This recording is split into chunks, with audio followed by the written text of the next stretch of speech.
We must harness this power of death and use it for good. Like figuring out which game franchises most need to die. Thanks to a comment on my last video, I went down a major YouTube rabbit hole of classic XPlay trashing video games. This week, we're going to take a look back and see just what game series they believe needed to die. This is classic XPlay, and this was back when they were good. Without anime, how would we know that people could turn into giant robots who wear aprons? Yes. Fuck anime. Of all the irritating imports from Japan, nothing is more omnipresent than Naruto. Believe it! In the year 2006 alone, there are 5 Naruto games scheduled for release. There's Naruto Clash of Ninja for the GameCube. Believe it! Naruto Ninja Council for the Game Boy Advance. Believe it! Or Naruto Ultimate Ninja for the PS2. Believe it! Even though the gusher of games just began, we're already begging for the franchise to disappear. Yes, this variety was just terrible that we used to have. If you had a GameCube, you had one option. If you had a PlayStation 2, you had a separate option. And if you really liked Naruto, you could buy both games. So terrible. And then there's the handheld games, but we didn't really pay attention to them. Now, you're probably wondering why we call this one out so early. Well, first off, you gotta nip these things in the bud. Believe it! If we don't draw the line now, we'll wind up with an unstoppable deluge of sequels and spin-offs, or, as I like to call it, the Mega Man effect. The other reason is, well, these games just aren't that good. It seems like each version is just a generic fighter that desperately tries to spice up the action with over-the-top combos. I'll do it! Naruto Barrage! Believe it! Now, come on, Adam. You know that these games aren't all that bad. I particularly enjoyed the GameCube and PS2 fighters. Clash of Ninja, which continued on to the Wii, came from a previous era of fighting video games where they were just much more accessible. One of the reasons why Street Fighter II became so popular in the arcades back in the day was because you could just step up and play it. Each character's moveset was intuitive, there weren't a million characters, combos did not feel pre-built but instead felt organic, and you didn't have a million meters to worry about. Back in the day, yeah, my friends and I would play games like Smash Brothers, No Items, Final Destination, Marvel vs. Capcom 2, and Soul Calibur 2. However, there was definitely a lure to sometimes take a break and play something more accessible, where the playing field is even, the noobs could join in, and with Clash of Ninja, the gameplay was fast and exciting, and learning the new combat system did not feel like studying for a college test. This is where Clash of Ninja shined, and there were a few occasions where I even played the game at a convention against other random newbies, and the game worked perfectly. Put it in the Hey! Oh my god, it's Naruto. Oh, isn't it pronounced Naruto? My name is Naruto Uzumaki! Believe it! Yes! XPlay, let's go. You're annoying. Why do you keep saying believe it? I have OCD. Believe it. Oh, now I feel sorry for you. Great. Jeez. Ha! That was my special ninja technique! Sympathy Jutsu! Now prepare a battle! Believe it! Okay, you know what? I'll handle this. Please Get do. out! Leave. Seriously. Believe it! Come on. Get out. All right, segment saved. All right, Adam Sessler, king again. Believe it. Before we move on, the Naruto franchise is still going, though the number of releases has slowed down, with the main series ending and Boruto taking the forefront. I was a little bummed when Ultimate Ninja left behind the Smash Brothers derivative style with the move to the PlayStation 3, but a lot of people do seem to like those games. Also, shout out to Rise of a Ninja and The Broken Bond on the Xbox 360, which are some quality action-adventure style games from Ubisoft Montreal. To fully explain the intricacies of this exercise in resource management we call Yu-Gi-Oh!, I would need more than 3 minutes. I mean, there's monster cards, trap cards, spell cards, and don't get me started on the spell speeds of multi-trigger abilities.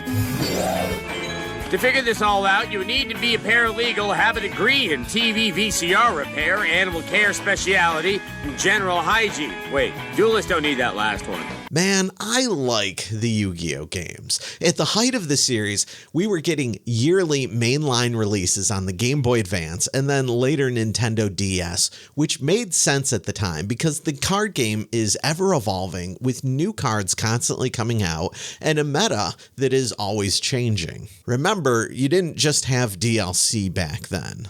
These games were great. They worked very well, did exactly what they needed to do. And the DS games, when they introduced online dueling, that was awesome. Welcome Sight, a 1400 vanilla monster from the age of Blue Eyes White Dragons. Yu-Gi-Oh! Often starts you off with nothing and expects you to build your team up one card at a time. So their big complaint is that you start the video game off with weak cards, and then you progressively have to earn better cards as you play. Huh. Most versions of the game now include an online multiplayer feature. The latest cards, better AI, and a lot of other gobbledygook duelists care about. And still, we'll tell you to stop playing the game because of one reason. It will never be better than the real thing. You are the hero of this game. Now we need the DS Cry Myself to Sleep simulator, and I'll never have to deal with reality again. Now put down the video game, move out of your dimly lit room, walk outside to another dimly lit room filled with people actually playing Yu-Gi-Oh! So this is just dumb. I'm sure they realize this. People play games like Magic Online and chess online. I think my dad even plays poker online, and maybe even backgammon. Most people I've known to play Yu-Gi-Oh! Video games played the card game in person as well, at least if they could. However, I will say this, and this could be a separate rant. Playing the video games is a whole lot cheaper when you aren't having to buy random packs or specific cards with a high price mark in order to remain competitive. There is actually an advantage in certain ways to playing the video game where you have access to all of the cards without having to buy them individually.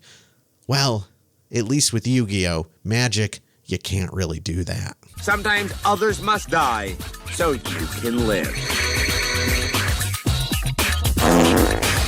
So the Yu-Gi-Oh! Card game is still going strong after a few years off due to some developer and publisher drama.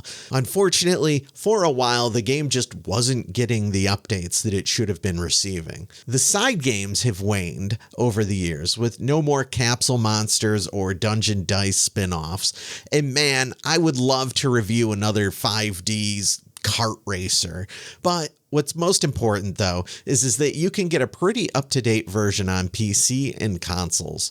Sorry, XPlay, this one lives. Today we're taking out Mega Man, a robot from the not-too-distant future who can't raise his arm more than 90 degrees. XPlay, no, you assholes. But Morgan, Mega Man was a part of our childhood. You have a compelling case there, Skippy. First off, let me just say, your childhood sucks. Morgan, what are you doing? You're supposed to be the good one. We hate Adam now. We want to like you. XPlay presents games that need to die. Mega Man Battle Network. Oof. All right, it's just Battle Network. We can sacrifice that one off, right, guys? Morgan can still be the good one. Morgan can still be our queen, right? Lan, the protagonist of this little tragedy, gallivants across a futuristic series of tubes to combat an international crime organization with a program that resembles the Blue Bomber. Equivalently, this would be like some 10-year-old running around fighting gang wars with the 38 special he found under his dad's pillow. This has got to be the most neglectful parents or laziest late-term abortion I've ever seen in my life. Couldn't you just keep the Drano on a lower shelf like everybody else? Mega Man manages to cram in random encounters, card battling, fetch quests, Twitch muscle action, and enough text to count for an English credit at Florida State. Oh, how I love this old school gamer commentary. With so much suffering squeezed into one game, the only way you could make an emo kid any happier is by combining LiveJournal with cutting. If you mess up an entry, you have to switch to the other thigh. Oh, man. I forgot these existed. Emo cutting jokes. It's been so long. I must say, though, not just for the YouTube guidelines, but for my own personal guidelines, I would like to officially state that I disavow Morgan Webb's problematic, insensitive remarks. If we don't stop Mega Man battle networks now, then the terrorists have really found their special someone in their lives. Wait, no! Haven't finished ranting yet! So Battle Network did die, although a compilation is releasing soon for current consoles. I've barely touched these games, although I do have some friends who swear by them. If you enjoy these games, I would love to hear about it, so let me know in the comments. What can be said about Sonic that hasn't already been said about gonorrhea? Let's find out. Dizziness? Check. Audio or visual anomalies? Check. Hard to get rid of with flare-ups occurring every 3 to 4 months? Oh, you better believe it. Vomiting? It sounds like being a princess isn't that easy. Check. Wait, gonorrhea doesn't cause vomiting. Well, how do you like that? Gonorrhea. Slightly better than Sonic the Hedgehog. You know, I don't think I can even blame them for this one. The Sonic games had a real rough stretch, from Heroes, Shadow, 2006, and even when I once claimed Unleashed was a good game, I think I was really just on a rebound cope after a really nasty relationship with shit. To be honest, I didn't even care for Adventure 2 either. And even if you liked that one, it's still over a decade of just bad game after bad game, and the series really did not get back on track until 2010's Sonic Colors. I would like to mark this frame as the point I stopped caring. Who are these characters? What the hell is this thing? You know what's worse than playing with barely recognizable characters? Playing with characters I don't even know. I blame Sonic Adventures for all this. With what little fan attention the game received, Sega took to the series like an adolescent in the throes of first finding themselves. Faster, harder, and then finally crumpling into an awkward sobbing heap. Shadow the Hedgehog is the step after you go blind from going at it for far too long. Lights up! Sonic, you're done for. Sega's just kicking around your bloated corpse for the kids to poke their pointed sticks at. It's time to pull the feeding tube. Here, I'll help. Oh, crap. I really can't blame Adam because, yeah, it was bleak at this time. Even after Generations and Colors, we had to deal with Lost World, remember that one, and Sonic Boom. Those were terrible. Thankfully, though, Sonic had another comeback with Mania and, this might be controversial to say, Sonic Forces. I think that game was actually heavily overlooked. We recently got Sonic Frontiers, which was not on the top 10 of 2022 for decent reason, but I think some people liked it. I was disappointed. That's a video for another time, though. So here's another edition of game franchises that need to die. Dot Hack. Oh no, don't kick the corpse of my beloved Dot Hack next. This is just painful. Dot Hack is a game franchise that needs to die. Really, really needs to die. In the most visually trippy way possible. That's what the Dot Hack series deserves. Dot Hack warrants exactly what it's brought to the world of video games. A long drawn out yet increasingly redundant, slow, painful death. We've dealt with the infection. Remember that big book? That must have meant something 1,000 games ago. Is there anything more sad than a promising franchise dragging out a storyline over games, DVDs, cartoons, the internet, and salad dressing? Dot Hack is probably one of the worst games that I absolutely love. Those old games are really rough, especially today, but man, do I really love the world. No pun intended. The franchise is one of the first to embrace a multi-pronged multimedia approach to storytelling where the canon storyline skips between anime, video games, manga, and novels. It's actually really cool, and you can choose your level of involvement with the franchise. You don't necessarily have to read and watch everything that exists. It's also a lot easier to follow than, say, anything Marvel related. Dot Hack. The time has come for you to end this national role-playing nightmare. Move on. Everyone else has. See ya, Dot Hack. It's been real. It's been nice. But it hasn't been real nice. Oof. Well, Dot Hack is mostly dead after 7 PS2 games with very few exceptions. While 7 games does sound like a lot within a small time frame, you could make a strong argument for how it's really only 2 games, with each title being episodic and very short. I am rather sad that Dot Hack has failed to make a real comeback, although some of the spirit does live on in the Sword Art Online games. Some of them have even been decent from what I've tried. So let me know what you think of these series and just how brutally, disgustingly they all need to die.